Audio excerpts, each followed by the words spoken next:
Today is not just your average Wednesday. Today is January 27th, and as such, today is Holocaust Remembrance Day. And wanted to talk about what's going on with a very special project, which, as I look at this, and I was talking to our guest off the air, this is mind-blowing how large this is. We're checking with Deborah Dash Moore. She is a Jewish scholar, and she's working with the Posen Library of Jewish Culture and Civilization.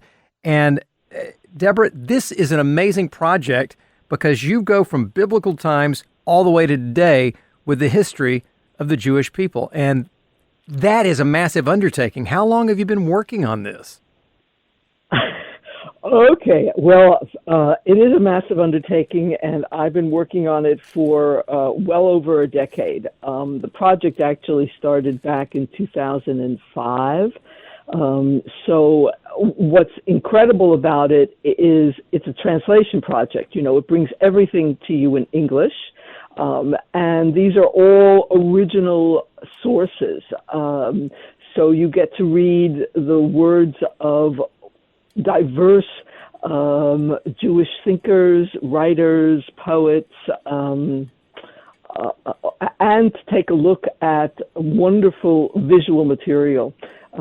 Painting, photographs, images of sculptures, architecture, stuff like that. Really great stuff. And I'm glad you translated because my Hebrew is not very good, to be honest with you. As a matter of fact, it doesn't exist, so that makes it a lot easier for some. Well, let me just tell you, it's not just Hebrew. There's more than a dozen languages, actually closer to 24 languages Wow. we're translating from. Yes. Because Jews wrote in all kinds of languages, tons of European languages, Arabic languages, Aramaic, I mean, you name it, yeah. So let's talk a little bit about, I kind of want to see if I can juxtaposition, or maybe you can help me with this. When we talk about the Jewish people, one of the things, of course, in our time that we think of is the Holocaust. Today is Holocaust Remembrance Day. But I'm kind of curious as far as political thought, as far as just poetry, writings, just in general. Do you see a shift in mindset pre-World War II to post-World War II when it comes to what's being written by Jewish scholars? Yes. We have material, from the 19th as well as the immediate years prior to World War II. And there's an enormous sense of optimism, especially in the 19th century materials, the sense that the world is opening out for Jews. In the decades just before the Holocaust, by contrast, there's tremendous sense of premonition. You just see it in the writing that Jews see things aren't going well, and there are lots of suggestions about how to make changes, what should be done. And then of course, you have the Holocaust and the period that follows of trying to make sense of what occurred. The volume that covers the Holocaust is called Catastrophe and Rebirth. And the rebirth piece is very important as well, because Jews didn't completely succumb. They struggled with trying to make meaning out of the terrible catastrophe of so many millions of lives lost. It's hard to find that in there, that is for sure. It's such a horrific tragedy. But from that, we move forward, and as there was optimism on that end with premonition, how are we now? What is the overall view of Jews now in Israel and around the world when it comes to Judaism and their peoples? Well, I think that we've entered a period, and you can see it in the last volume, volume 10, which deals with the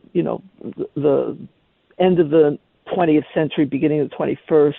We've entered a period where Jews are increasingly, again, expressing diverse points of view. And they range all the way from very religious, observant, the pious Hasidim, to very secular, non-observant. And the thing about the Posen Library of Jewish Culture and Civilization is that we include all of these.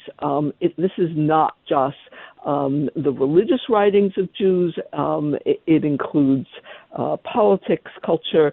We even include material examples of selections for children's stories and stuff. Excellent. In the volumes, yeah. Well, and how now, when we talk about the Posen Library of Jewish Culture and Civilization, and I mentioned earlier in the hour that it's you don't physically have to be there to pull from it. You guys have done this Right. in a digital form. How do we access this? How do we gain access to this? Okay, so that's really important because if you go to posenlibrary.com and you register for free, you can gain access to virtually all the material that has been produced in the bound volumes. You see them as discrete items, on your screen, but you can search using different categories to find things, and it can come up with wonderful, as it were, connections. One of the things that you can do online at posenlibrary.com is you can become, in a sense, your own anthologist. You can pull together various selections that you feel represent some of Jewish culture and civilization that you might want to share with others. Deborah Dash Moore, our guest, Jewish scholar. We're talking about the Posen Library of Jewish Culture and Civilization. Before I let you go, in just a handful of seconds we have left, I'm just curious, your personal feeling when you look at Jews in this century, what is your feeling? Are you optimistic, pessimistic? How do you feel? I guess I am an optimist because one of the things you learn from Jewish history is that tragedy has been an inherent part of it, but so have forms of rebirth and resilience. And so I remain an optimist that resilience will continue to characterize the Jewish people going forward. That is good to hear because I think our world in general needs more optimists right now. I really do. Deborah Dash Moore, thanks for being with us. Don't forget, folks, you can check it out there at posenlibrary.com. Thank you for sharing with us. We appreciate it. Thank you.